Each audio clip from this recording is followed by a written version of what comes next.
Hey, good afternoon. Good afternoon. I'm so happy to be sitting in this space. It's just unreal. As I look, I see I got a problem. But anyway, we're gonna continue moving on because people will try to stop you wherever you go.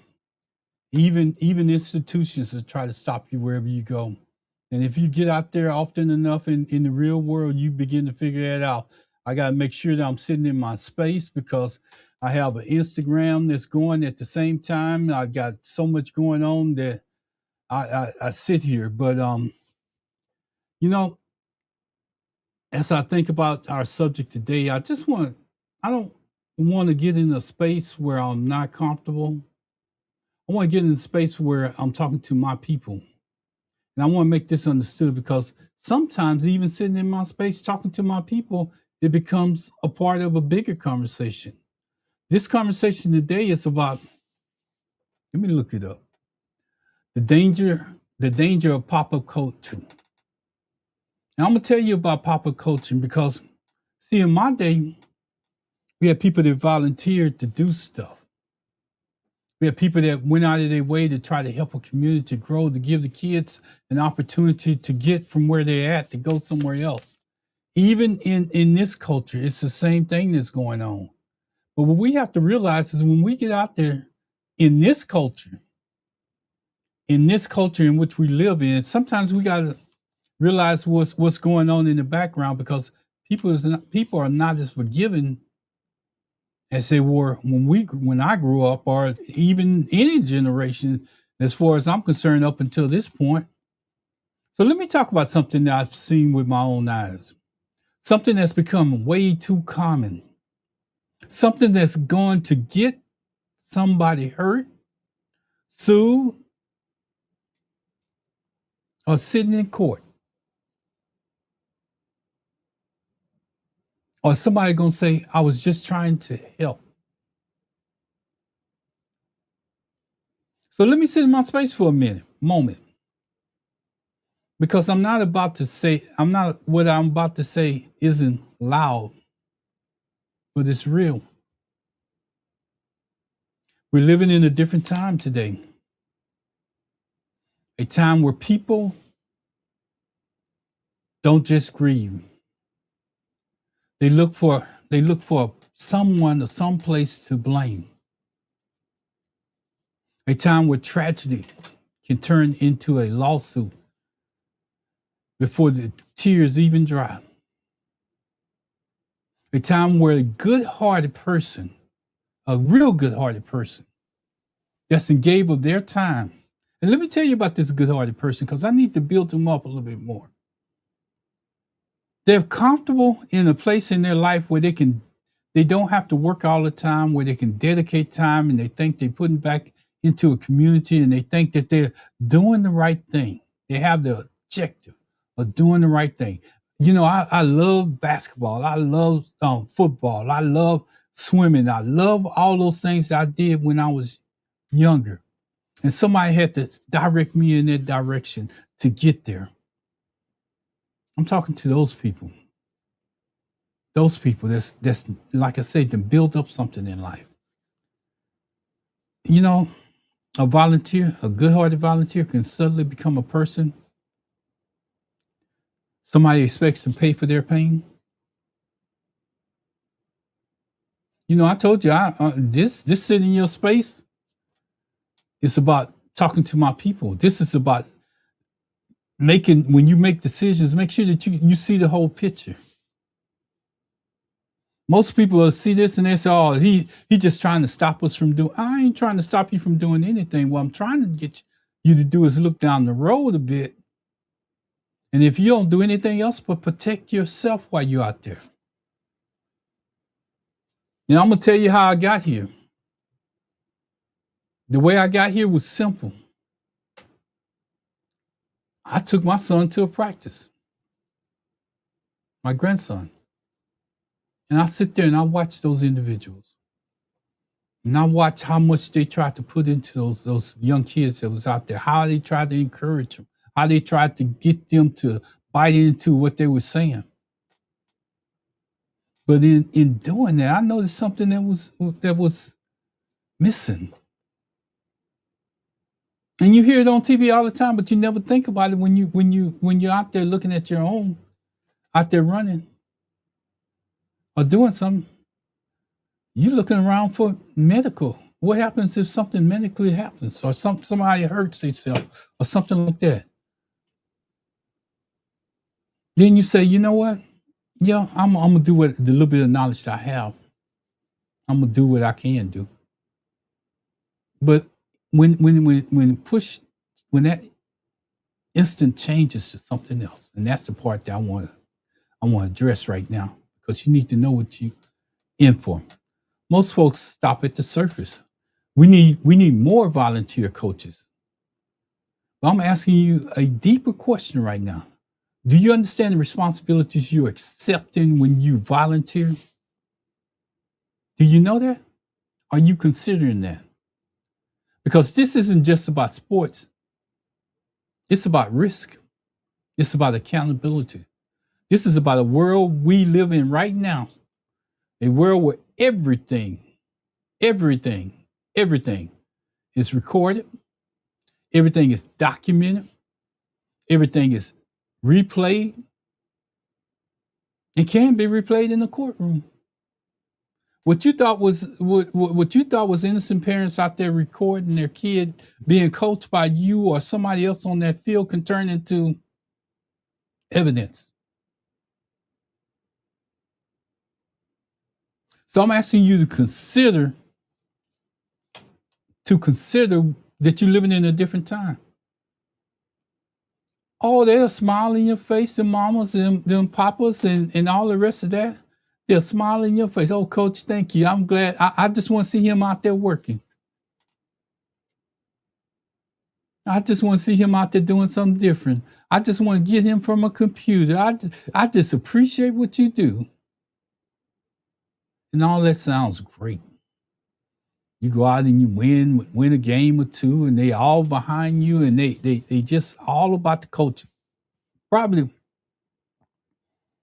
was the biggest fan on the field. Go, go, go. And let's be honest. We got people out here calling themselves coaches with no training, no certification, no CPR training, no heat safety knowledge, no understanding. And this is the one that will bite you harder than anything else that I'm telling you today. And I'm talking to Black people, which can carry over to the other side. No understanding of that child's history because that parent didn't come up and tell you anything. You didn't notice when that child went off that field that his mother was giving him a breathing treatment to help him continue what you was doing. A breathing treatment increases a child's heartbeat. So if you increase his activity on the field while he has a breathing treatment going on, where are you?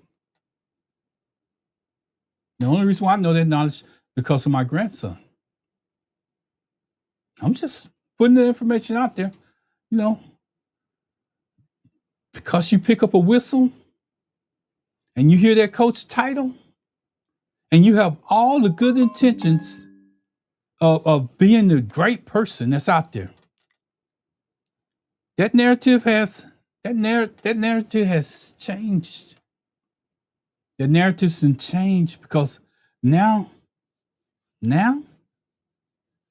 good intentions don't protect you in court. Good intentions don't stop a heat stroke. Good intentions don't save a child's life. Here in Texas, the temperature alone can put a kid in danger of heat stroke, organ failure, permanent injury, even death. And if that happens on your watch, that responsibility falls on you.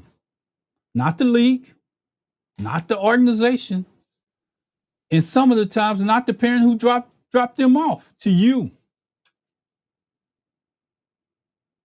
Because when a parent shows up with a lawyer, they don't see a volunteer. They don't see a good person trying to help. They see an adult in charge.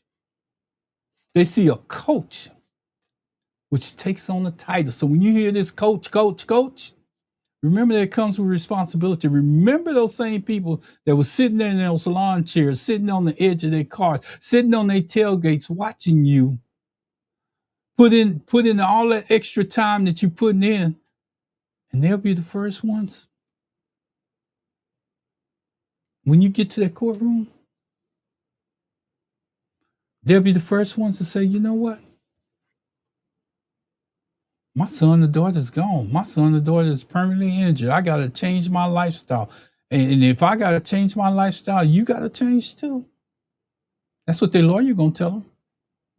Because you took your child out to this person hoping that they had all the credentials that they needed, hoping that they made plans in case something happened. But all I saw when I went out there was an empty field with grass on it, and people out there pushing kids to a limit that they shouldn't have been pushed to. So I asked the question, and like I said, I don't have no problem talking to Black people. I don't have no problem telling people the truth. I'm gonna get right there and tell you the facts. What you do with it after then is on you. It's not on me. Sometimes you just gotta help people connect the dots. See, some people go out there and they want to live their life through those kids where they didn't never make it into the NFL, or they didn't make it to where they wanted to be, or they want to bring their child out and give them a workout. Instead of sitting there, they just want to be a coach and bring your kids along with theirs. That's okay. That's good. But know what you're getting into before you get there. And you think I'm exaggerating. I know. You know, when I get in this space, I don't like to sit there and tell you stories without bringing up things. Look at what happened right here in Texas, April 2026, that most people haven't even heard about. Middle and high school coaches forced about 80 kids to do over 400 push-ups. 20 ended up in the hospital. Some ended up with permanent kidney damage. And the reason why I'm telling you this is because, see, this is what I need you to understand. Those coaches had training. Those coaches had a defibrillator on the sideline in case something happened. Those coaches had medical attention that they could get to, or make a call and know that at least they had the training, CPR training, to take care of them. Listen to this, because I just got through saying, but I need you to understand this part of it. These were certified coaches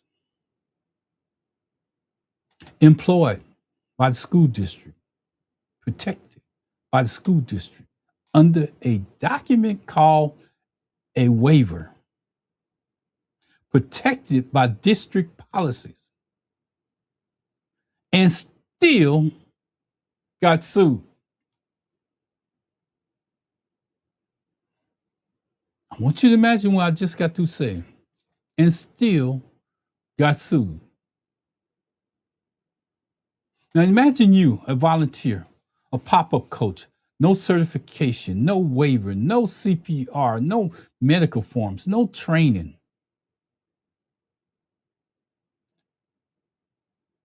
No training. Imagine what happens when a kid collapses on your watch.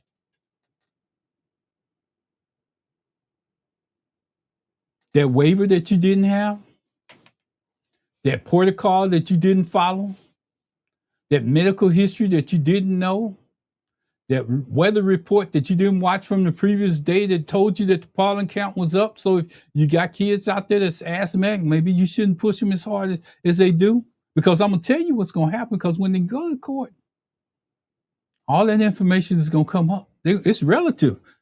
You may not never watch the news, but they will hold you accountable for it.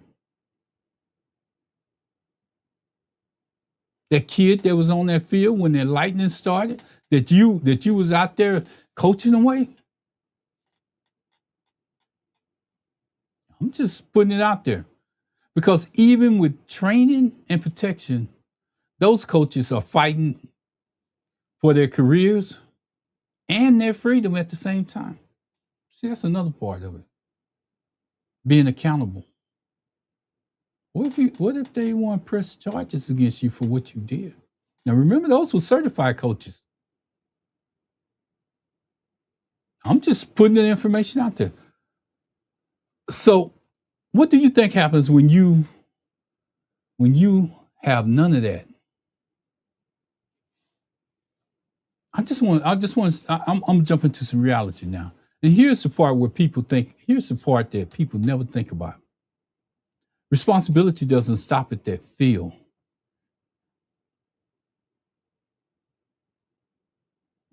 It follows you home. It sits in your living room. It lands on your spouse. It lands on your kids. It reaches into your finances, your peace, your future that you thought you had built up to be comfortable enough to go out there and coach someone else's kid and help them improve their self. That is not the case no more. You take on different responsibilities when you stand on that field and allow somebody to call you coach without protecting yourself. That's why I'm talking to the brothers and the sisters and anybody that's out there volunteering to do stuff. Make sure that you protect yourself while you're out there, because that parent is going to become your worst enemy if something happens to their child. Something happens because you volunteered to be in the position that you were. I'm just telling you to count the cost. Not the cost of money, the cost of responsibility, the cost of liability, the cost of stress, time, and family impact that you're gonna go through. That thing that you got your joy out of, that volunteerism that you put in, that extra stuff that you did, now is around you every day. That job that you enjoyed getting away from is going to have to pay for it, not your expenses, but somebody else's expenses and the lawyer's expenses that they got. I'm just asking you to think and connect the dots. That's all. You can still do whatever you want to. It's options out there. You can do whatever you want to, but I'm just asking you to think about what you're doing before you do it. And later in this episode, I need to tell you the story. Now, I'm going to tell you a story right now because I'm going to tell you how bad it is right now. Let me give you an example, because you need to understand this and understand that I'm not just reaching out to you. I'm trying to help you understand not where your mind is, where your intentions are, but where other people's mind can go. Imagine you walking down the street and you just look up and you see a baby on a balcony. Then you continue to watch it and you might be calling to try to get attention of somebody or whatever. That baby 5 floors up. And that baby happens to slip through the rail. And you're the only one standing there between that baby and that ground. And you risk your life and that baby's life and reach out and grab that baby before it hits that concrete.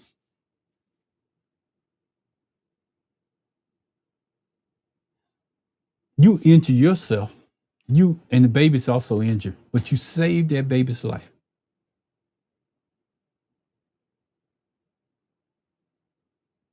You would think that mother would run out there and thank you, thank you, thank you. You would think that father would run out there, thank you, thank you, thank you, because I thought they were safe on the balcony. I thought there was this. I thought there was that. You know what they end up taking you to court for? To sue you because the baby was injured when you called them. Explain that. So do you think in your volunteerism, when those people get in their face and they're telling them that, it's some negligence here, and it's a possibility that I can help you pay your bills, your hospital bills. It's a possibility that I could get you compensation for your child, because see, it's not what they seen on that field. It's not what they seen after their child was transported. It's not what they seen when their child was possibly in the coffin or laying in the hospital bed or something else. It's that 3 or 4 days afterward, and they go in and they going through their house, and they realize that that person is no longer there, or that person's in the hospital, and they changing their lives to go see them.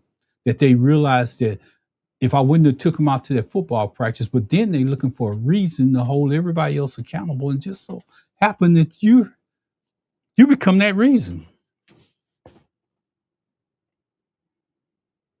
Good intention does not erase responsibility. And leadership over children require more than a warm heart and a whistle. It requires foresight. It requires preparation. It requires asking the hard questions before something goes wrong.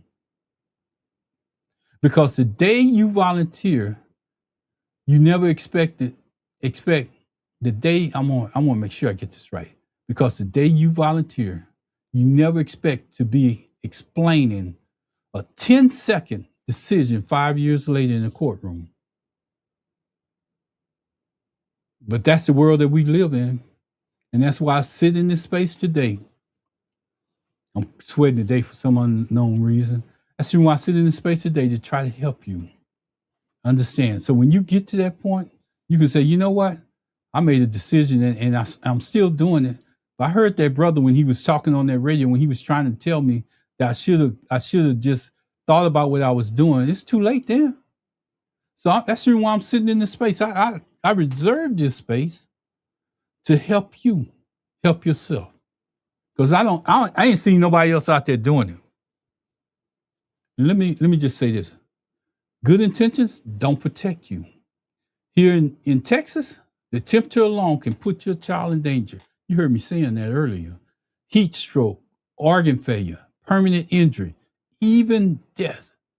And if that happens under your watch, their responsibilities fall on you.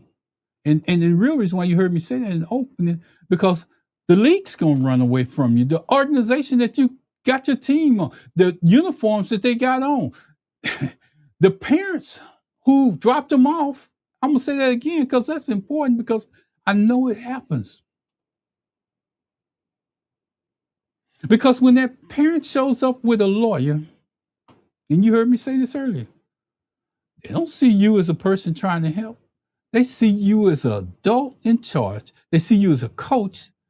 They see you as a person who should have known better. And in that courtroom, just saying I was helping the community. I was volunteering my time. I did this, I did that. What they forgot to tell you is that you're not saying that. You have to hire a lawyer to say that for you. I'm trying to be clear here. You have to hire a lawyer to say that for you.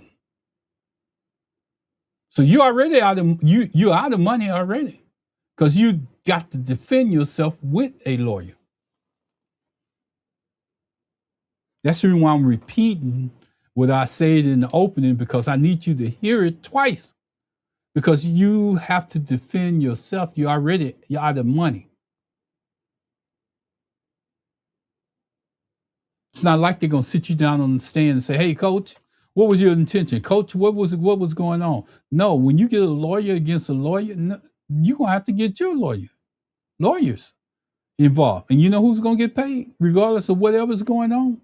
And you're gonna be sitting in your chair in your house later on after you spent that money, even if you get out of it. You're gonna say, "Man, I wish I would have thought about it. I wish I would have put more thought into it." That's what I'm trying to tell you right now. It ain't the same times in which you grew up. It ain't there, because everybody's trying to get what you got. And this is not paranormal. Paranormal. This is me telling you from what's out there right now, what's going on. And I'm trying to show you a pattern of this happening, and people are taking people to court. No, you didn't have no gun to those kids' head. No, you didn't have no gun to their parents telling them to come out there. But you volunteered to put yourself in that position so they could look at you as a position of authority. So I'm gonna give you a text. I'm gonna give you a pattern. Texas Leadership Charter Academy, TLCA San Angelo, April 26. A civilian lawsuit revealed that in February of 26, coaches forced roughly 80 students to perform over 400 push-ups across 3 days. See, that's what I'm talking. This is why I'm talking to you. Over 3 days. So you might have trained with that child 3 days ago, and the effects don't start. He don't start feeling the effects or her until 3 days later. And they go back and find out where was that stress put on their body at? Where did that decision take place? What were they doing in the past 3 or 4 days? And they hold you accountable. Let me just say this. At least offer those kids water. And see, the thing that most people don't know, it's not the water that you consume today that's going to protect you. It's the water that you assume in the 24 hours before you go out to the workout that's going to protect you. And a lot of kids don't drink water these days. They drinking soda pop. They drinking everything under the sun with sugar in it. And then they get out there and they want to work out, and you want to push them even harder. So you put yourself at risk when you do that. Let me just tell you, I told you about that. And notice what I say: high school and middle school kids. Somebody messed up and gave them all different jerseys, but that didn't exclude them from going to court. 20 kids were hospitalized, and I said this earlier. Some of them had permanent kidney damage. And they wasn't that pop-up coach, that volunteered, good guy that came out there trying to do the right thing. They had all the certificates. They had access to heat training and all the rest of that. And they still had to go to court and provide a lawyer because they were sued.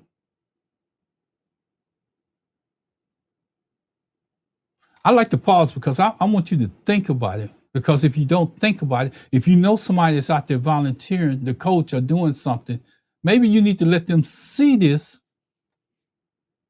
Because I don't ask for people to subscribe and share and do all of that. But I'm telling you, if you know somebody that's close to you, you might want to have them see this and have them make a decision, because it's some decisions that they make that's going to affect their lives.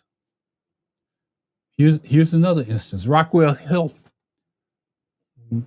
Heath High School, Heath, Texas, 2023, 2025. In January 23, the head coach, Harold, and his staff forced the entire team to perform nearly continuous 400, whatever they were doing, specifically over a 40 to 60-minute period as punishment for an individual player's infraction. Now, if you've been out there and you play sports of any kind, you know I leaned over so I can make sure I got it right. 26 students, 26 of those students, and more than a dozen were hospitalized.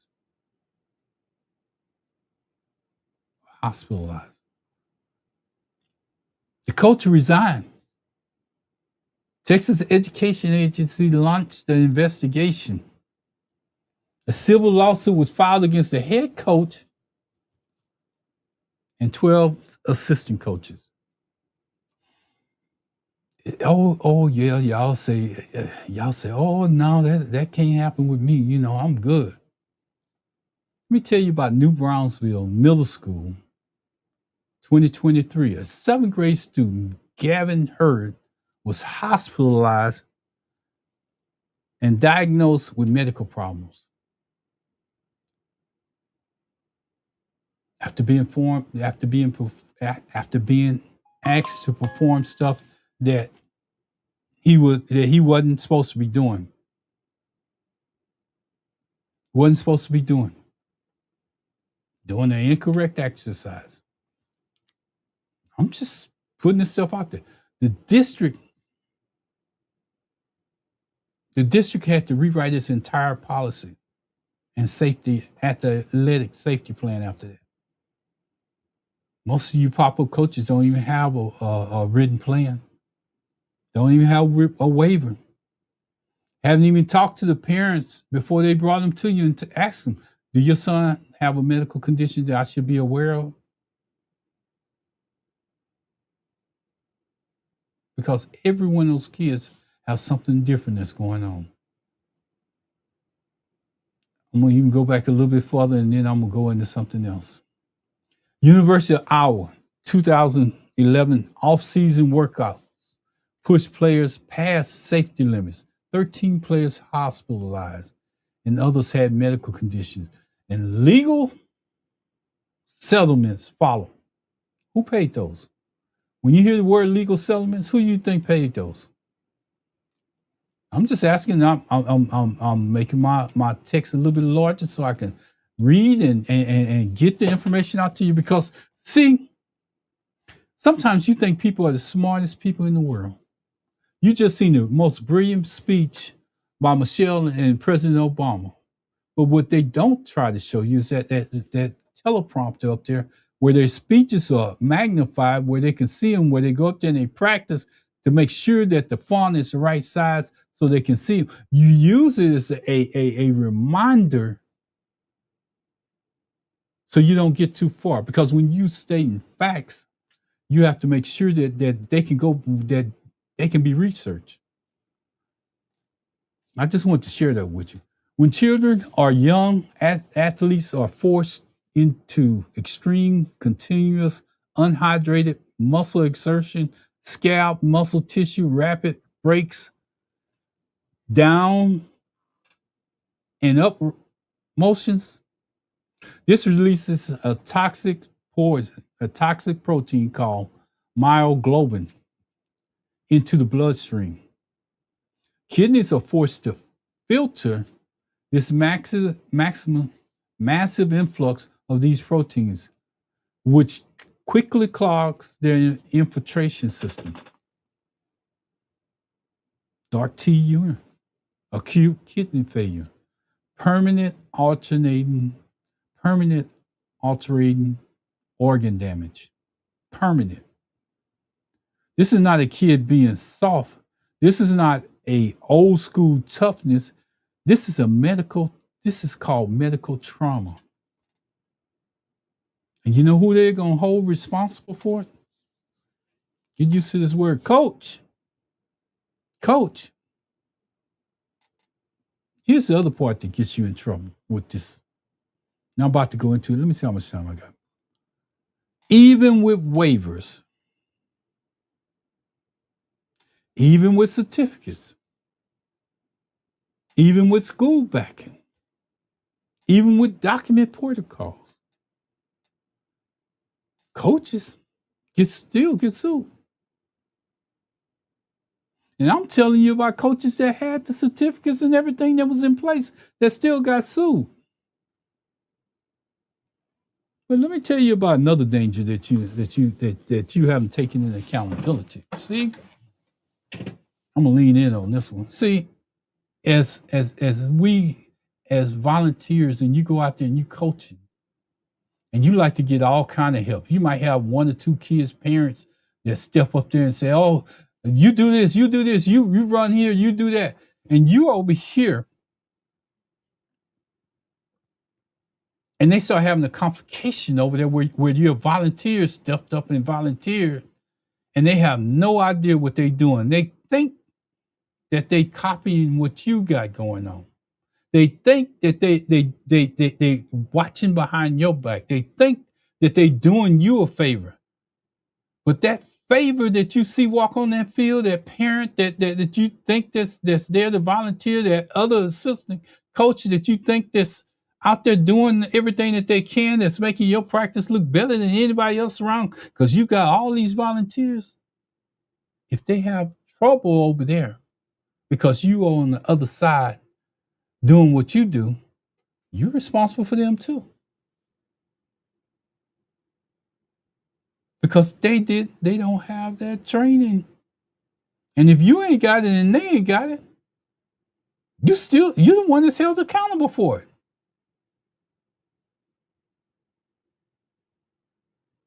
The only thing I'm asking you to do is think, my brothers.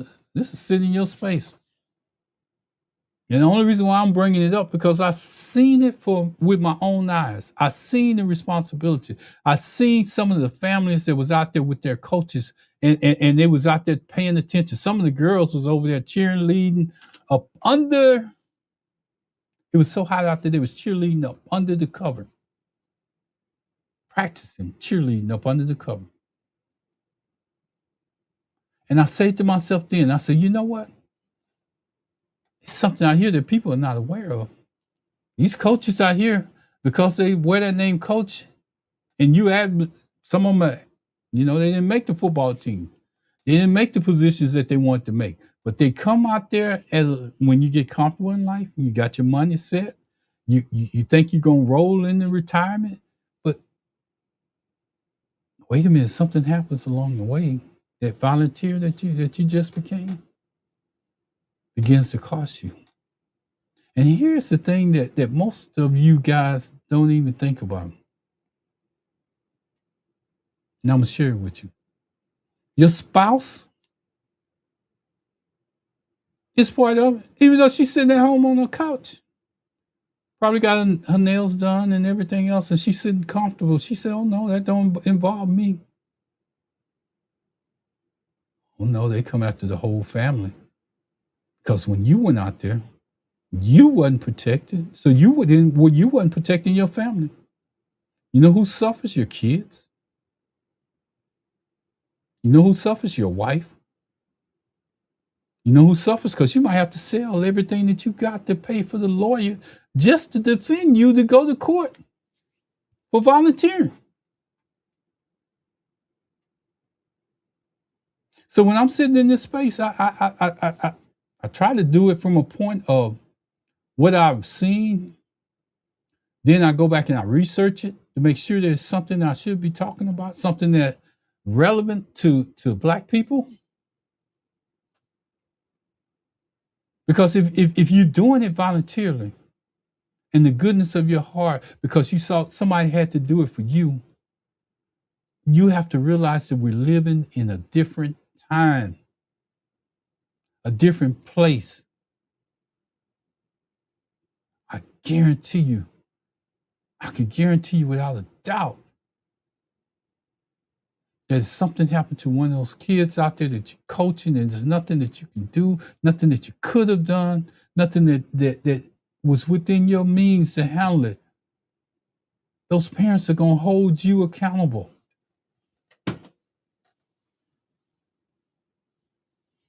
I'm just sharing the information, whatever you decide to do with it. But I felt it was worth talking to a brother because, you can go out there and talk about politics. You can go out there and talk about all other kind of stuff. You can go out there and talk about whatever made you feel good, makes you feel good. But if you don't talk about the realities of life, you don't talk about where you at right now in your life, and you don't talk about it, and you don't share it with your spouse, and you don't share the whole truth and nothing but the truth, and then they end up paying for what a good deed that you put out, it's going to affect you. I'm just putting it on your mind and giving you something to think about right now. And I just told you, what if another parent that you put so much trust in, another assistant coach that you put so much trust in because you had overextended what you was able to watch at one time? What if they just push that kid just enough to get him to the point where, or her to the point where they ain't nothing they can do? You know what the next words out of their mouth gonna be when that child falls down? Hey, coach, Coach, come over here. And you gonna run over there? You gonna run over there? You gonna be calling 911? You gonna do everything that you're supposed to humanly do to save that child. But you know what's gonna happen? You know what's gonna happen? After you get through making a 911 call and you get through visiting that hospital, you get through consoling the parents after the death of that child, then reality's gonna set in. And when that reality sits in, that's when you're gonna start thinking, and that's when all this stuff gonna come into play. I should have never had him over there. I should have never accepted him onto the field. I should have made sure that he at least had some type of certificate or some type of training. I should have made sure that he had some type of waiver or something like that. He shouldn't have been over there. But I'm over here, and it's gonna cost me. Because you know what that parent or that volunteer on the other side of the field's gonna say? Hey, I was doing exactly what he was doing, what he showed me how to do. I saw him doing it, and I wasn't going no further. But here's where all of this stuff becomes irrelevant. See, because let me show it. See this? See this? See this? See this? It's on videotape. See, they was just sitting there recording the kid just so they could show their kid working out and doing exercises, so they could possibly post it back on social media and all the rest of that. But then you know what happens to that information that they got on this that I just held up? It becomes evidence of your behavior. It becomes evidence of the other people that was out there. But then when they sit them other people on the stand, you know what they're gonna say? I was just out there volunteering. I wasn't the coach. I wasn't the coach. I was just helping other kids on the other side. I was just talking to my kid. I wasn't talking to the other kids when I was there. Key. Here's the key. They were coached what to say in a courtroom. So it all falls back on you. But they got lawyers. And that's what their lawyers tell them to do. See? It's a system that's set up to come after you. It's a system that's in place that wasn't in place years ago. It's not the same thing when you went out to play football. It's not the same people that's sitting in the stands or wasn't sitting in the or were not sitting in the stands because they was at work.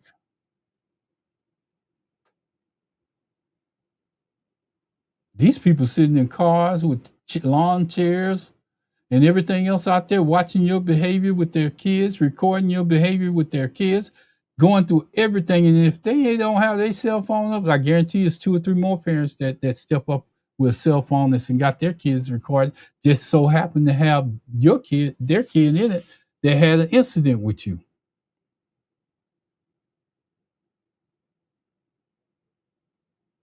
So be careful. That's ultimately, I'm just telling you to be careful and think about what you're doing before you do it. Think about it. Put it, run it through your mind. If you have to sit down and talk with your spouse, sit down and talk to other coaches that's out there and ask them the hard question. Hey man, what have you ever had an incident or something happen? Hey man, do you have CPR equipment? Do you know if it's any around here? Did you get CPR training or anything like that? And if their questions are no, you might want to consider doing something else. But if you still feel that drive and that whatever it takes within you to volunteer and do that task, go do it. But know that you're doing it with consequences that could happen.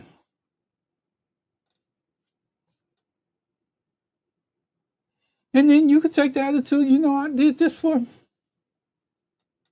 5 or 6 years. I never had a problem. That's the thing about it. You only have to have, let me say that real loud. You only have to have,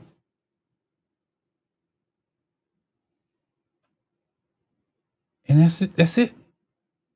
So all that the other 4 years, 3 years, 2 years, whatever you want to call it,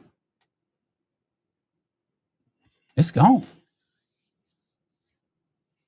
You I know I've been here for a while, and I don't on the sit in your space. I don't have a time limit, but if I'm not doing what I'm supposed to, and I'm not saying I'm not doing what I'm supposed to, I'm just saying that I'm at a point where I don't want to be I ain't gonna even say it. I'm at a point where I need to change and go into my closing now because I think I made my point. Not everything that you do in life has to be a long discussion. Because once you make your point, you should be able to get out of there. And I think I made every point that I wanted to cover. I didn't even cover some points twice within this span of time that I'm using this equipment for. So the only thing I'm asking you is to think before you volunteer. Think before you take responsibility for someone else's child. Think about life, the life you build, the life that you put into those cars, those houses, and your spouse has a job where she's been on and she's comfortable, and you plan on sending your kids to college, and you got money set aside in your 401k and all the rest of that. Think about that when you go out to volunteer. How fast can it change is another one. If something goes wrong, you remember me telling you about it only takes I don't care how long you've been out there, it could happen tomorrow. Be prepared for it. Do some things to go out to the parents and ask them, hey, do your son or daughter have any type of medical condition that I should be worried about? When you have those kids cuddling in that huddle, wave over the parents. Hey, I want you to go get your parents and bring them over here bring them over here. I need to know if any of your kids have a medical condition that I should be aware of. But see, when you call them over, this is what I want you to do. I want you to get your spouse to record.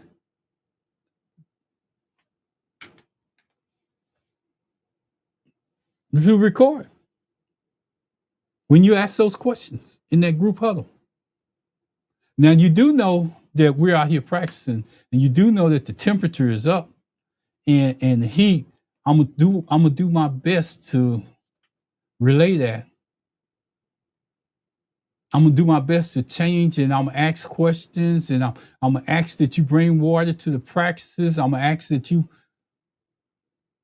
have your kids drink plenty of water the day before, and it's certain things I'm gonna do. I'm gonna let you know that if something should happen, my first response is gonna be called 911.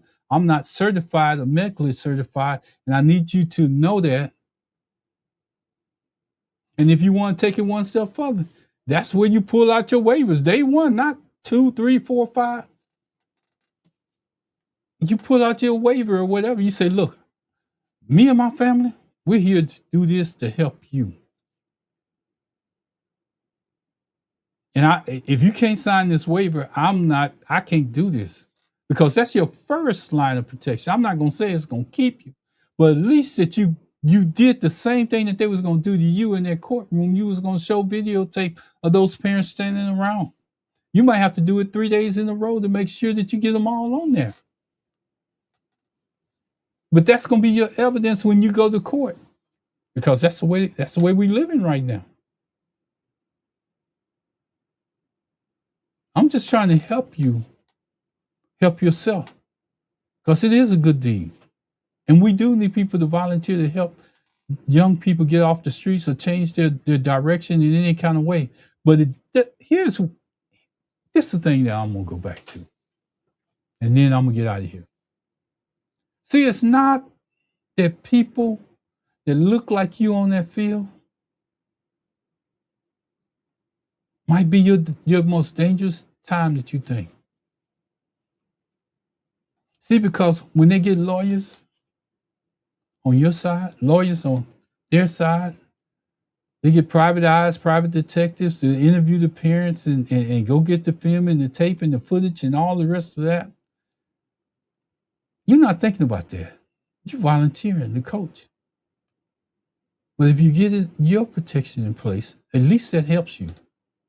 But the other part of the whole thing that's going to really get you upset is that when you go to these judges and these jurors, I like to tie it back to this. Most of them are not going to look like you. Most of them are not going to understand you. Because the ones that could have understood you found ways to get out of that jury duty.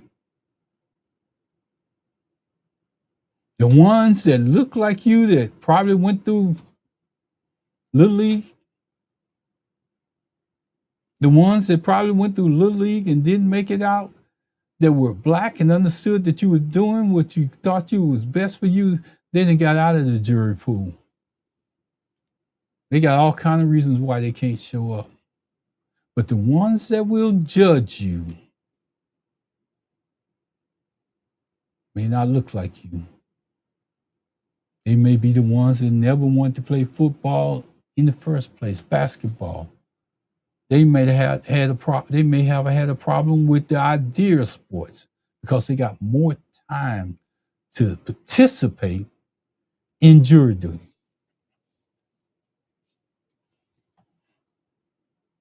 Now, see, I'm talking to you direct because I need you to understand I'm talking to my people when I said that. Don't ever think that people don't care about their child. Their injury, their medical bills, their future. And that will hold you accountable. The good deed should not cost you the rest of your life. This is a new day, new age, new levels of responsibility. And depending on what side of town that you own,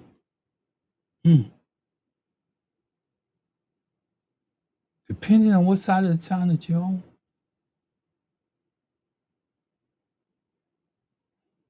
even if you're on the good side, the only thing difference that means is that they can get hired better lawyers. On the other side, they may not hire better lawyers, but they ain't got nothing that they won't do to get you to help pay them. Food for thought.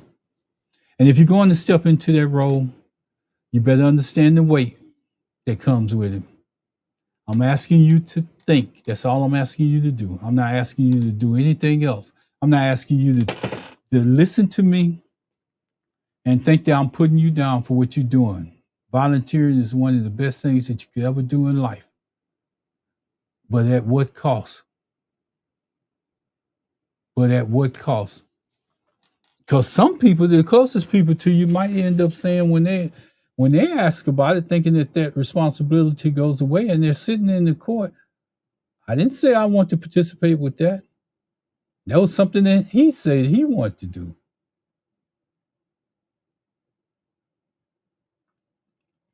That'll sink in probably in a little while. You know, with that being said, I just want to say thank you. If you're listening in, I want to say thank you. I hope you got something out of it. I hope it took you to a place where you could just think about the consequences. And that's the only objective that I was trying to serve here today. I enjoyed it. It was one of my pieces that I pushed back and I pushed back and I pushed back. And I finally got to a point where I wanted to bring it out, and I did the best delivery that I possibly could. And I want to say thank God, thank God, thank God, because if it wasn't for him, you or me wouldn't be here. If it wasn't for him, you or me wouldn't be here. So y'all take care. Enjoy the rest of your day. I hope I took some of your time to explain some things to you. And if you didn't get it and you know somebody else that's out there volunteering, make sure to share it with them. Make sure to share it with them so they can get the knowledge that they need. It's not only about running out there blowing that whistle, having that pad in your hand, or iPad or whatever these days.